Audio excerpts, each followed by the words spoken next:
Es sin duda, la pasión de Cristo el drama más sublime y ejemplar que se ha desarrollado entre los hombres. Cada episodio encierra profundas enseñanzas, extraordinarias emociones, meditaciones infinitas.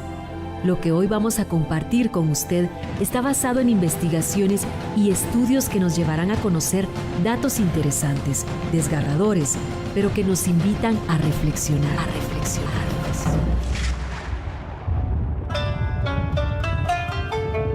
Historias del Gólgota.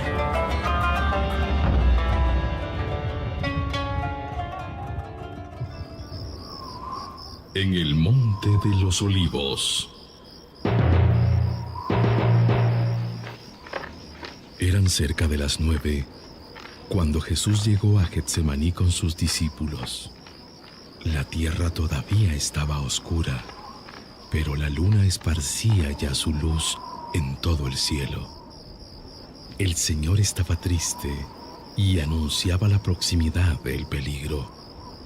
Los discípulos estaban sobrecogidos y Jesús dijo a 8 de los que le acompañaban que se quedasen en el jardín de Getsemaní, mientras él iba a orar. Llevó consigo a Pedro, Juan y Santiago, y entró en el jardín de los Olivos. Estaba sumamente triste, pues el tiempo de la prueba se acercaba. Juan le preguntó cómo él, que siempre los había consolado, podía estar tan abatido. Mi alma está triste hasta la muerte, respondió Jesús, y veía por todos lados la angustia y la tentación acercarse como nubes cargadas de figuras terribles. Entonces dijo a los 3 apóstoles: Quedaos ahí, velad y orad conmigo para no caer en tentación. Jesús bajó un poco a la izquierda y se ocultó debajo de un peñasco en una gruta de 6 pies de profundidad, encima de la cual estaban los apóstoles en una especie de hoyo. El terreno se inclinaba poco a poco en esta gruta, y las plantas asidas al peñasco formaban una especie de cortina a la entrada, de modo que no podía ser visto. Cuando Jesús se separó de los discípulos, yo vi a su alrededor un círculo de figuras horrendas que lo estrechaban cada vez más. Su tristeza y su angustia se aumentaban. Penetró temblando en la gruta para orar, como un hombre que busca un abrigo contra la tempestad. Pero las visiones amenazadoras le seguían y cada vez eran más fuertes. La estrecha caverna parecía presentar el horrible espectáculo de todos los pecados cometidos desde la caída del primer hombre hasta el fin del mundo. Me pareció que Jesús, al entregarse a la divina justicia en satisfacción de nuestros pecados, hacía volver su divinidad al seno de la Trinidad Santísima. Así, concentrado en su pura, amante e inocente humanidad, y armado solo de su amor inefable, la sacrificaba en las angustias y en los padecimientos. Postrado en tierra, inclinado su rostro, ya anegado en un mar de tristeza, todos los pecados del mundo se le aparecieron bajo infinitas formas en toda su fealdad interior. Los tomó todos sobre sí y se ofreció en la oración a la justicia de su Padre Celestial para pagar esta horrible deuda. Pero Satanás, que se agitaba en medio de todos los horrores con una sonrisa infernal, se enfurecía contra Jesús y, haciendo pasar ante sus ojos pinturas cada vez más horribles, gritaba a su santa humanidad: ¿Cómo? ¿Tomarás este también sobre ti? ¿Sufrirás su castigo? ¿Quieres satisfacer por todo esto?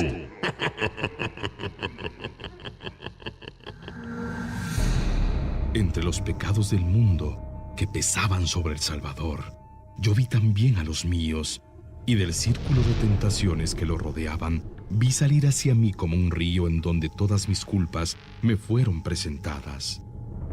Al principio, Jesús estaba arrodillado y oraba con serenidad. Pero después, su alma se horrorizó al aspecto de los crímenes innumerables de todos los hombres y de su ingratitud para con Dios. Sintió un dolor tan vehemente que exclamó diciendo: Padre mío, todo os es posible. Alejad este cáliz.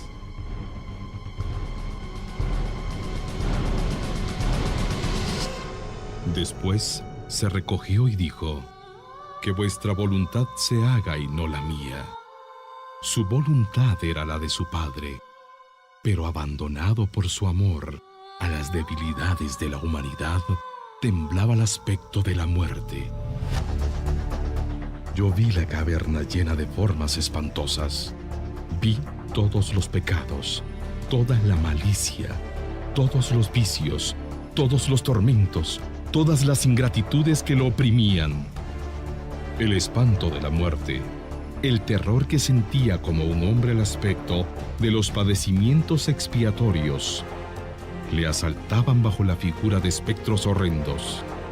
Sus rodillas vacilaban, juntaba las manos, inundándolo el sudor, y se estremecía de horror. Por fin se levantó, temblaban sus rodillas, apenas podían sostenerlo. Tenía la fisonomía descompuesta y estaba desconocido, pálido y erizados los cabellos. Eran cerca de las 10 cuando se levantó y, cayendo a cada paso, bañado en sudor frío, fue a donde estaban los 3 discípulos. Subió a la izquierda de la gruta, al sitio donde se habían dormido, rendidos, fatigados de tristeza y de inquietud. Jesús vino a ellos como un hombre cercano de angustias que el terror le hace recurrir a sus amigos, y semejante a un buen pastor que, avisado de un peligro próximo, viene a visitar a su rebaño amenazado, pues no ignoraba que ellos también estaban en la angustia y en la tentación. Las terribles visiones le rodeaban también en este corto camino. Hallándolos dormidos, juntó las manos, cayó junto a ellos lleno de tristeza y de inquietud y dijo: Simón, ¿duermes? Despertándose al punto, se levantaron y díjoles en su abandono: ¿No podíais velar una hora conmigo? Cuando le vieron descompuesto, pálido, temblando, empapado en sudor, cuando oyeron su voz alterada y casi extinguida, no supieron qué pensar, y si no les hubiera aparecido rodeado de una luz radiante, lo hubiesen desconocido. Juan le dijo: Maestro, ¿qué tenéis? ¿Debo llamar a los otros discípulos? ¿Debemos huir? Jesús respondió: Si viviera, enseñara y curara todavía 33 años, no bastaría para cumplir lo que tengo que hacer de aquí a mañana. No llames a los otros, dejadlos allí, porque no podrían verme en esta miseria sin escandalizarse. Caerían en tentación, olvidarían mucho y dudarían de mí, porque no verían al Hijo del Hombre transfigurado, y también en su oscuridad y abandono. Pero velad y orad para no caer en tentación, porque el espíritu es pronto, pero la carne es débil. Quería así motivarlos a la perseverancia y anunciarles la lucha de su naturaleza humana contra la muerte y la causa de su debilidad. Les habló todavía de su tristeza y estuvo cerca de un cuarto de hora con ellos. Se volvió a la gruta, creciendo siempre su angustia. Ellos extendían las manos hacia él, lloraban, Se echaban en los brazos los unos y los otros y se preguntaban: ¿qué tiene? ¿Qué le ha sucedido? Está en un abandono completo. Comenzaron a orar con la cabeza cubierta, llenos de ansiedad y de tristeza. Todo lo que acabo de decir ocupó el espacio de 1 hora y media, desde que Jesús entró en el jardín de los Olivos. En efecto, dice en la Escritura: ¿no habéis podido velar 1 hora conmigo? Pero esto no debe entenderse a la letra, y según nuestro modo de contar, los 3 apóstoles que estaban con Jesús habían orado primero. Después se habían dormido porque habían caído en tentación por falta de confianza. Los otros 8 que se habían quedado a la entrada no dormían. La tristeza que encerraban los últimos discursos de Jesús los había dejado muy inquietos. Erraban por el monte de los Olivos para buscar algún refugio en caso de peligro. Cuando Jesús volvió a la gruta y con él todos sus dolores, colocó su rostro contra la tierra y los brazos extendidos, y en esta actitud rogó a su Padre Celestial. Pero hubo una nueva lucha en su alma que duró 3/4 de hora. Vinieron ángeles a mostrarle en una serie de visiones todos los dolores que había de padecer para expiar el pecado. Mostráronle cuál era la belleza del hombre antes de su caída y cuánto lo había desfigurado y alterado ésta. Vio el origen de todos los pecados en el primer pecado, la significación y la esencia de la concupiscencia, sus terribles efectos sobre las fuerzas del alma humana y también la esencia y la significación de todas las penas correspondientes a la concupiscencia. Le mostraron en la satisfacción que debía de dar a la divina justicia un padecimiento de cuerpo y alma que comprendía todas las penas debidas a la concupiscencia de toda la humanidad. La deuda del género humano debía ser satisfecha por la naturaleza humana, exenta de pecado. Los ángeles le presentaban todo esto bajo diversas formas, y yo percibía lo que le decían, a pesar de que no oía su voz. Ningún lenguaje puede expresar el dolor y el espanto que sobresaltaron el alma de Jesús a la vista de estas terribles expiaciones. El dolor de esta visión fue tal que un sudor de sangre salió de todo su cuerpo, mientras la humanidad de Jesucristo estaba sumergida en esta inmensidad de padecimientos. Allí yo noté en los ángeles un movimiento de compasión. Hubo un momento de silencio. Me pareció que deseaban ardientemente consolarle y que por eso oraban ante el trono de Dios. Hubo una lucha de un instante entre la misericordia y la justicia de Dios y el amor que se sacrificaba. Me pareció que la voluntad divina del Hijo se retiraba al Padre para dejar caer sobre su humanidad todos los padecimientos que la voluntad humana de Jesús pedía a su Padre que alejara de él. Vi esto en el momento de consolar a Jesús, y en efecto, recibió en ese instante algún alivio. Entonces todo desapareció, y los ángeles abandonaron al Señor, cuya alma iba a sufrir nuevos ataques. Habiendo resistido victoriosamente Jesús a todos estos combates por su abandono completo a la voluntad de su Padre Celestial, le fue presentado un nuevo círculo de horribles visiones. La duda y la inquietud que preceden al sacrificio en el hombre que se sacrifica asaltaron el alma del Señor, que se hizo esa terrible pregunta: ¿cuál será el fruto de este terrible sacrificio? Y el cuadro más terrible vino a oprimir su amante corazón. Apareciéronse a los ojos de Jesús todos los padecimientos futuros de sus apóstoles, de sus discípulos y de sus amigos. Vio la frialdad, la corrupción y la malicia y la mentira. El Salvador, vio con amargo dolor toda la ingratitud, toda la corrupción del mundo en todos los tiempos. Juntaba las manos, caía abrumado sobre sus rodillas y parecía tomar el cielo y la tierra y los astros del firmamento por testigos de todos sus padecimientos. Como elevaba la voz, los 3 apóstoles se despertaron, escucharon y quisieron ir hacia él, pero Pedro detuvo a los otros 2 y dijo: «Estad quietos, yo voy a él». Lo vi correr y entrar en la gruta exclamando: «Maestro, ¿qué tenéis?». Y se quedó temblando a la vista de Jesús ensangrentado y lleno de terror. Jesús no le respondió. Pedro se volvió a los otros y les dijo que el Señor no le había respondido y que no hacía más que gemir y suspirar.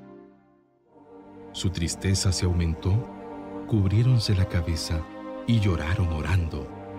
Muchas veces le oí gritar: «Padre mío, si este cáliz no se puede alejar de mí, que vuestra voluntad se haga y no la mía». Vi a Jesús orando en la gruta, abandonándose a la voluntad de su Padre. Aquí el abismo se abrió delante de él y los primeros grados del limbo que se le presentaron. Vi a los patriarcas, los profetas, los justos, los parientes y a Juan el Bautista esperando su llegada al mundo inferior. Con un deseo tan violento que esta vista fortificó y animó su corazón lleno de amor. Su muerte debía abrir el cielo a estos cautivos. Cuando Jesús hubo mirado con una emoción profunda a estos santos del antiguo mundo, los ángeles se le presentaron, todas las legiones de los bienaventurados futuros que, juntando sus combates a los méritos de su pasión, debían unirse por medio de él al Padre Celestial. Era esta una visión bella y consoladora.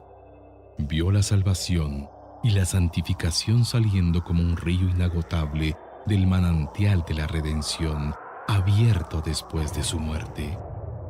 Los apóstoles, los discípulos, todos los mártires, los confesores y los ermitaños, así como un ejército de bienaventurados que se presentó a su vista. Todos llevaban una corona en la cabeza, y las flores de la corona diferían de forma, de color, de olor y de virtud, según la diferencia de los padecimientos, de los combates, de las victorias con que habían adquirido la gloria eterna.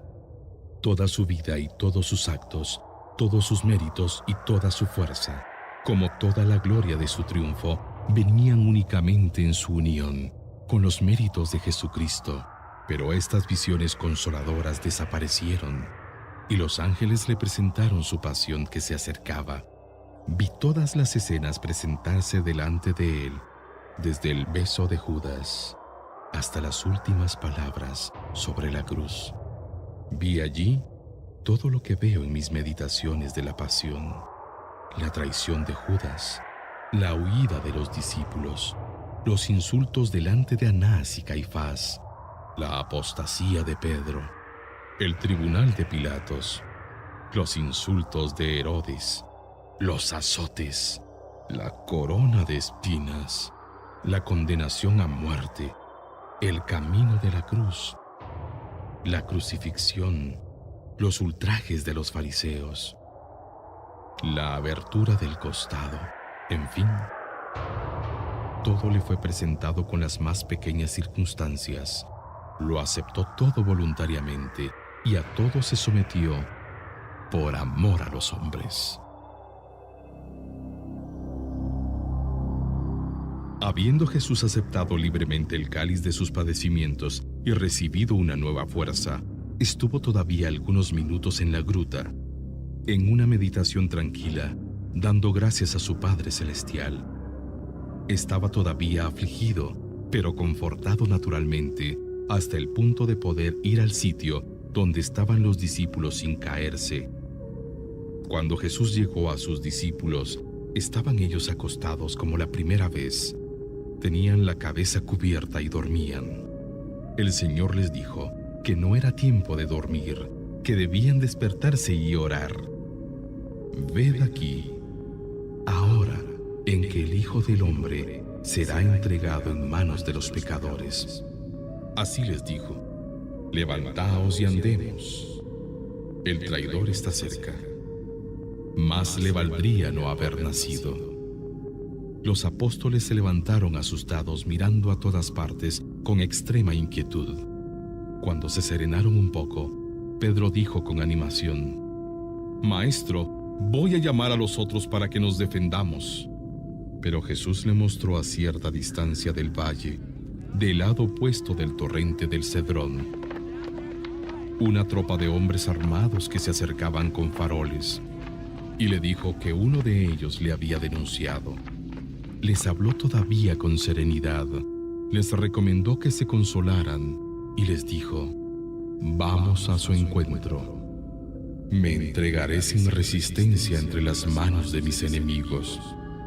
Entonces salió del jardín de los olivos con sus 3 discípulos y vino al encuentro de los soldados en el camino que estaba entre el jardín y Getsemaní.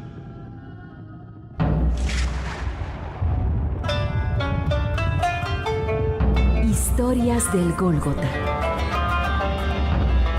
No hay amor más grande que dar la vida por los amigos. Juan 15, del 9 al 17.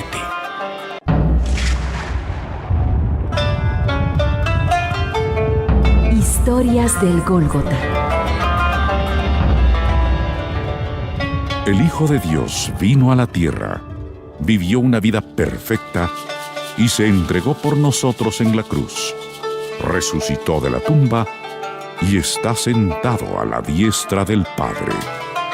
El sacrificio personal de Cristo, a semejanza de un cordero, es una muestra de la grandeza de su amor.